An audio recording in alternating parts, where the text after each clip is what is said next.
In this video, I'm going to show you how to set up white ink in Photoshop CC for the HP Indigo 7900 press. This application is best reserved for images. If you have a design that contains graphics and text, it's best to apply white ink to those elements using Illustrator or InDesign.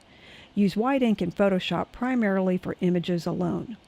Now, if you have a white ink design that also uses an image along with graphics and text, you'll want to use InDesign and/or Illustrator for the graphics and text, and then import your white ink image into one of those programs. When importing a white ink image from Photoshop into InDesign or Illustrator, you'll want to save this file as a TIFF. It will contain your white ink channel, and there'll be no need to apply white ink to it once it's inside one of those programs. Now, if you're going to print this as a standalone image, then you'll need to add crops and bleeds to it before you submit it to us. Now, I'm not going to show you how to do that in this video, so please see our tutorial on how to set up proper crops and bleeds in Photoshop. Okay, so let's get started. As you can see here, I have this image of a dog with its owner, and the first thing I want to do is to make sure that my image is in RGB. Then I want to go to Image, Adjustments, and convert this to black and white. After I've done that, I'm going to go back into Image Mode and then convert this to CMYK. Next, I'm going to hit Command or Control A to select the entire image, and then I'm going to copy it by hitting Command or Control C. Now I want to open up my Channels panel. You can see that all of the layers are already selected. Now I'm going to hit this drop-down menu in the upper right corner and select New Spot Channel. Now, if your color selection is white, go ahead and select some other color so this will be easier to proof later.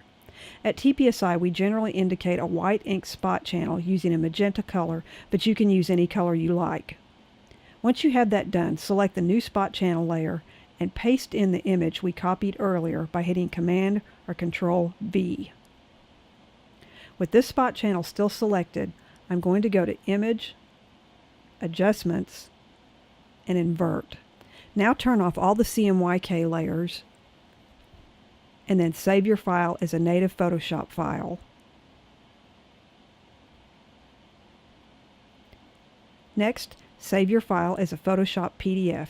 Go to File, Save As, and choose Photoshop PDF.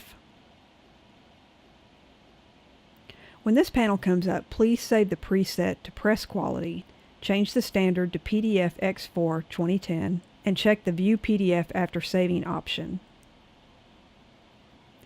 Hit Save PDF, and when your PDF opens up, I'll show you how to proof your file to make sure that you have your white ink.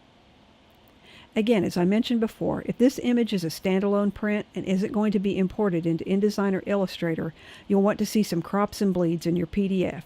I didn't cover that with you in this tutorial, but I wanted to remind you that you'll need to have those.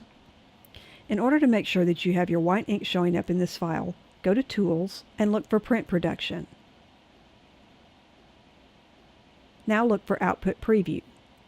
Once you select that, you'll see a panel open up. And the only thing you need to see is this section down here at the bottom that shows all of your process colors and your spot color. If you've set this up correctly, you should see your spot channel, which is your white ink. Now run your cursor over your image and you should see the percentage of white ink go from 0 to 100%. Now go ahead and turn off all of the CMYK plates. Once you do this, this will give you an idea of how your white ink image will print. Now, even though your PDF will still contain the CMYK, don't worry. When we send this to the press, our operator will turn off those CMYK layers and only the white ink will print. If all of this is looking right, then your file is ready to send to us for print.